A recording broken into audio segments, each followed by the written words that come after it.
ಯಾಕಂದ್ರೆ ಇವರಿಗೆ ಪರಿಶಿಷ್ಟ ಜಾತಿ ಪರಿಶಿಷ್ಟ ವರ್ಗಗಳ ಬಗ್ಗೆ ಬಹಳ ಪ್ರೀತಿ ಅಂತಾರೆ. ಆದ್ರೆ ಇವರು ಮುಖ್ಯಮಂತ್ರಿ ಆಗಿರೋಂಥ ಸಂದರ್ಭ ನಡೆದಿರೋದೇನು? ಪರಿಶಿಷ್ಟ ಜಾತಿಗಳ ಹಣ, ಅಂಬೇಡ್ಕರ್ ಅಭಿವೃದ್ಧಿ ನಿಗಮದ ಹಣವನ್ನ ನುಂಗಿ ನೀರು ಕುಡಿದ್ರು ಈ ಸರ್ಕಾರದವರು, ಕಾಂಗ್ರೆಸ್ನವರು. ಒಬ್ಬ ಮಂತ್ರಿ ನಾಗೇಂದ್ರ ಜೈಲಲ್ಲಿದ್ದಾನೆ. ಪರಿಶಿಷ್ಟ ಜಾತಿ ಪರಿಶಿಷ್ಟ ವರ್ಗದ ಹಣವನ್ನ ನುಂಗಿ ನೀರು ಕುಡಿದವ್ರೆ ಅಂತ. ಹತ್ತತ್ರ 357 ಕೋಟಿ.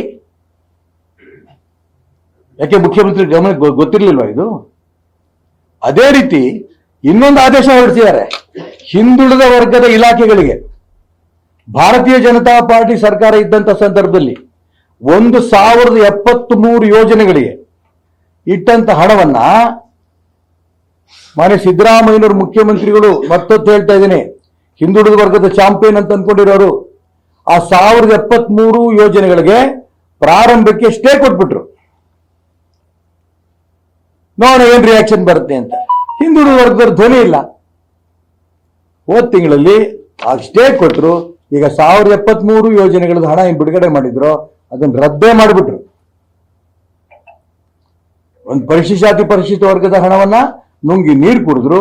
ಇನ್ನೊಂದು ಇವ್ರಿಗೆ ಇಟ್ಟಿದ್ದ ದುಡ್ಡಲ್ಲ, ಬಿಜೆಪಿ ಸರ್ಕಾರ ಹಿಂದುಳಿದ ಕಲ್ಯಾಣ ಇಲಾಖೆಯನ್ನು ಇಟ್ಟಂತ ಹಣವನ್ನ 1073 ಯೋಜನೆಗಳದ್ದು ಸ್ಟೇ ಮಾಡಿದ್ರು. ಯಾವ ಲೆಕ್ಕದಲ್ಲಿ ನೀವು ಹಿಂದುಳಿದ ಮತ್ತು ದಲಿತರ ಪರವಾಗಿ ನಾವು ಇದೀವಿ ಅಂತ ಹೇಳ್ತೀರಿ?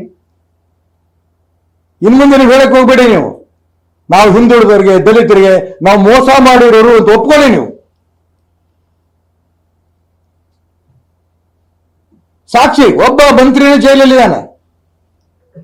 ಇನ್ನೊಂದು ಆದೇಶನೇ ಇದೆ, ಹಿಂದುಳಿದ ವರ್ಗದವರು ಹಣವನ್ನ ನಾವು ಸ್ಟೇ ಮಾಡಿದ್ದದ್ದ ಅಲ್ಲ, ರದ್ದೆ ಮಾಡಿದೀವಿ. ಹೀಗಾಗಿ ಕರ್ನಾಟಕ ರಾಜ್ಯದಲ್ಲಿರುವಂತಹ ಸರ್ಕಾರ ಹಿಂದುಳಿದ ಮತ್ತು ಪರಿಶಿಷ್ಟ ಜಾತಿ ಪರಿಶಿಷ್ಟ ವರ್ಗದ ಪರ ಅಂತ ಹೇಳಿ ಹೇಳಿ ಹೇಳಿ ಅವ್ರಿಗೆ ಮೋಸ ಮಾಡಿ ಓಟ್ ತಗೊಂಡ್ಬಂದು ಇವತ್ತು ಮಂತ್ರಿಗಳಾಗಿದ್ದೀರಿ, ಮುಖ್ಯಮಂತ್ರಿಗಳಾಗಿದ್ದೀರಿ, ಸರ್ಕಾರ ನಡೆಸ್ತಾ ಇದ್ದೀರಿ. ನೀವು ಯಾವುದೇ ಕಾರಣಕ್ಕೂ ಹಿಂದುಳಿದವರು ಮತ್ತು ಪರಿಶಿಷ್ಟ ಜಾತಿ ಪರಿಶಿಷ್ಟ ವರ್ಗದ ಪರ ನಾವು ಅನ್ನೋಂಥ ಮಾತು ಹೇಳ್ಬೇಡ್ರಿ. ಮಾತಾಡ್ತೀರಿ ಅಂಬೇಡ್ಕರ್ ಹೆಸರು ಹೇಳ್ತೀರಿ, ಮಾತಾಡ್ತೀರಿ ದೇವರಾಜರ ಹೆಸರು ಹೇಳ್ತೀರಿ.